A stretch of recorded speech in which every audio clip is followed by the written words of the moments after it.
اتنا زیادہ مقصد نہیں نا جب سمجھتے تو بے چین ہے، بے قرار.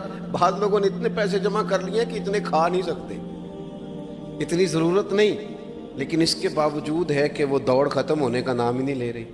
حضرت صدیق اکبر رضی اللہ تعالیٰ عنہ امیر المومنین ہے. بادشاہوں کے بڑے بات ہوتی ہے. ہمارے ملک میں ایسے بھی بادشاہ گزرے ہیں کہ جو سفر پہ جاتے تھے تو خانسا میں بھی لے جاتے تھے، باورچیوں کو بھی لے کے جاتے تھے کہ کھانا میری مرضی کا ہونا چاہیے. حضرت ابوبکر صدیق نے پانی مانگا امیر المومنین، تو صحابہ نے نہ شہد ملا پانی پیش کیا. کوئی اتنی لمبی بات تو نہیں، لیکن صدیق اکبر رو ہی پڑے، اور اتنا روئے کہ ہجکیاں بن گئیں. لوگ کہتے ہیں پتہ نہیں تھا کس بات پہ رو رہے ہیں، پر ہم بھی رو پڑے. حضور آپ کیوں روتے ہیں؟ تو آپ فرمانے لگے یار مجھے آسانیوں میں مبتلا کرنے لگے ہو، مجھے ان دنیا کی لذات میں الجھانے لگے ہو. میں حضور کی بارگاہ میں بیٹھا تھا تو اللہ کے رسول فرما رہے تھے پیچھے ہٹ جا، پیچھے ہٹ جا، پیچھے ہٹ جا. میں نے پوچھا حضور آپ کس کو کہہ رہے ہیں؟ تو حضور فرمانے لگے دنیا میرے پاس آئی تھی، وہ قریب کرنا چاہتی تھی مجھے، تو میں نے اسے کہا پیچھے ہٹ جا، میرے نیڑے نہ آنا، دور ہٹ جا. تو ہٹ تو گئی ہے، پر جاتی دفعہ کہہ گئی ہے سونیاں آپ تو بچ گئے ہیں، پر آپ کے بعد والے کیسے بچیں گے؟ تو مجھے سینے سے لگا لیں، گلے سے لگا لیں. مقصد اپنا سمجھیں، اعمال کا حسن پیدا کریں. اگر انسان کا مقصود مال کمانا ہے تو اگر مال مل گیا تو اس کے بعد پھر کیا کرے گا؟ کسی نے طے کر لیا تھا کہ بہت بڑی گاڑی اور بہت بڑا بنگلہ مجھے چاہیے، تو وہ بنگلہ اسے مل گیا، گاڑی آ گئی. اب تو مقاصد چونکہ طے نہیں ہوتے، تو جو چیز انسان چھوٹا سا مقصد طے کرتا ہے وہ اسے حاصل ہو جاتا ہے. میں نے ملک سے باہر جانا ہے، گھر سیٹ کرنا ہے، ساتھ والا پلاٹ لینا ہے، ہو گیا سارا کچھ. تو اب وہ پھر انسان بے چین ہو جاتا ہے، پریشان رہتا ہے، کہتا ہے سمجھ نہیں آتی مطلب مقصود کیا ہے. اللہ تبارک و تعالیٰ نے تو ایک تنکا بے مقصد پیدا نہیں کیا، اتنا سونا انسان کیسے بے مقصد پیدا کرتا؟ تو رب کریم نے ہمیں بتایا کہ مقصد تو تمہارا ہے. مقصد ہے الذی خلق الموت والحیات لیبلوکم ایکم احسن عملا.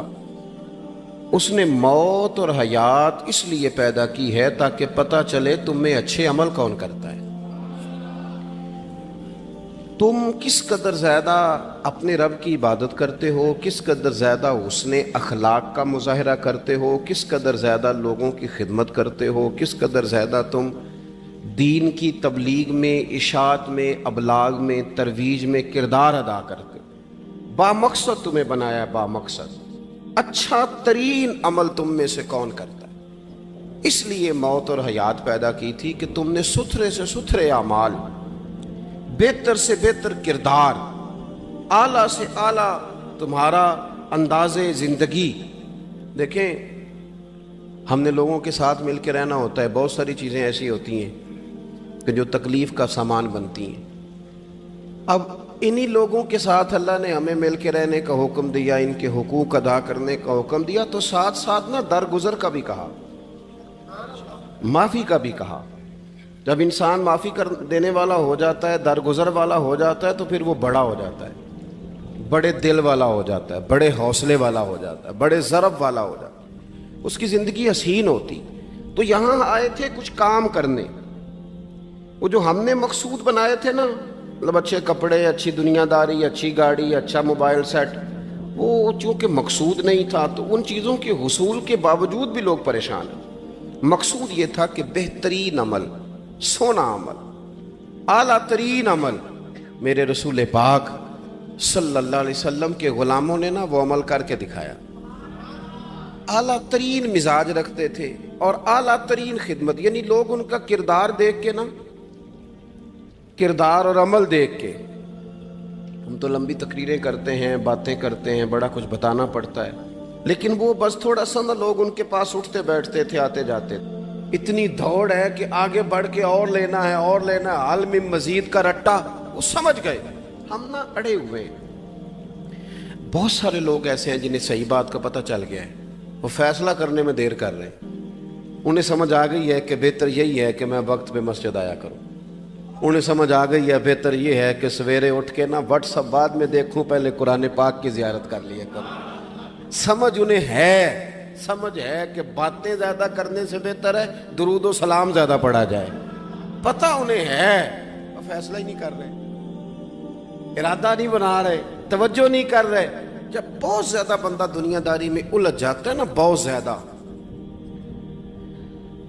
آسانیاں تو بندے کو جینے نہیں دیتی۔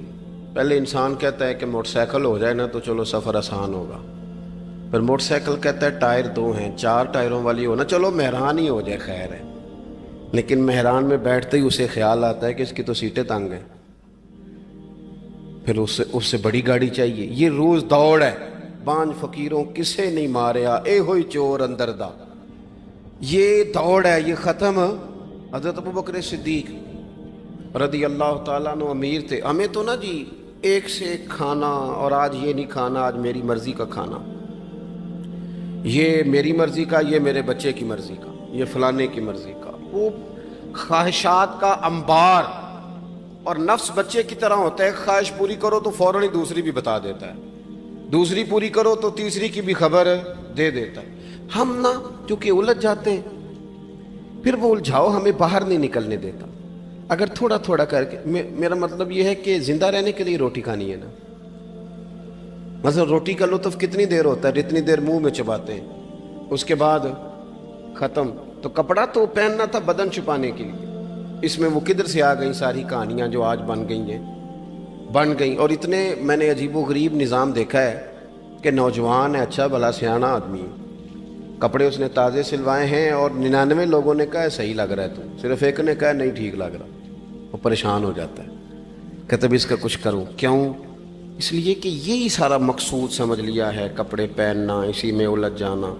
میں اکثر دوستوں سے کہتا ہوں، میں خود کسی دوسرے کی بات نہیں کرتا، بہت زیادہ عمر نہیں میری، میں خود جایا کرتا تھا، شادی کوئی آ گئی تو 2-3 دن پہلے ابا جی کہتے تھے پرانے جوتے کچھ گنڈوا لا، کچھ پالش کرا لا، توڑے میں ڈال کے جانا موچی کے پاس، اس نے کچھ سیٹ کر دینے۔ اب کہاں رہ گیا جی یہ کام، چھٹی نہیں ہو گئی، اب کون سا ایسا سلسلہ ہے؟ وہ جو کہیں سے کپڑا تھوڑا پھٹ جاتا تھا نا تو اماں اس کو اس طرح پیوند کراتی تھی کہ ڈیزائن بھی بن جاتا تھا اور کام بھی چل جاتا۔ کدھر گیا وہ دور؟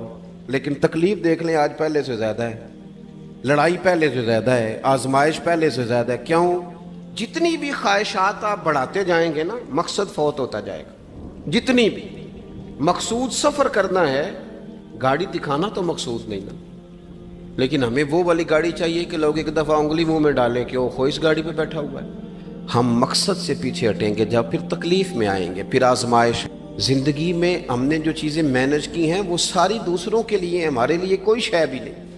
ولیمے پہ گئے تاکہ برادری راضی ہو جائے، تعزیت کے لیے گئے تاکہ محلہ راضی ہو جائے، فلانا کام کیا تاکہ لوگ جو ہیں وہ میرے حق میں ہو جائیں۔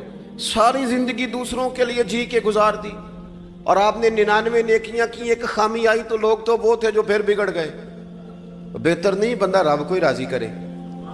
واللہ ورسولہ احق ان یرضوا، اللہ اور اس کے رسول کا زیادہ حق ہے کہ انہیں راضی کیا جائے، ان کا زیادہ حق۔ اپنی زندگی میں معاملات کو ترتیب دیں، ایک مخصوص ذہن بنائیں، اتنا سویرے قرآن شریف پڑھنا ہے، اتنا درود پاک، اور یہ راز ہو ہمارا اور ہمارے رب کا، یہ راز ہو، اتنی دیر مصلی پہ بیٹھنا ہے۔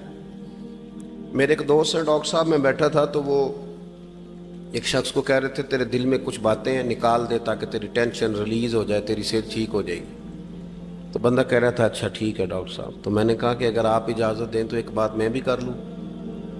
نے کہا آپ بھی کر لیں۔ تو میں نے کہا ڈاکٹر صاحب کچھ دکھ بڑے ذاتی اور نجی ہوتے ہیں، بندہ کسی کے سامنے کہہ ہی نہیں سکتا، بڑے ذاتی قسم کے ہوتے ہیں وہ، آپ کسی کے سامنے جتنا مرضی کوئی قریبی ہو، وہ بندے کی اپنی اندر کی کچھ ایسی تکلیفیں ہوتی ہیں اندر کی، آزم گنڈاں دے وچ گنڈاں دس کیڑی کیڑی کھولا، بڑے مسئلے ہوتے ہیں، آپ کیسے بیان کر سکتے ہیں، سوال ہی نہیں پیدا ہوتا۔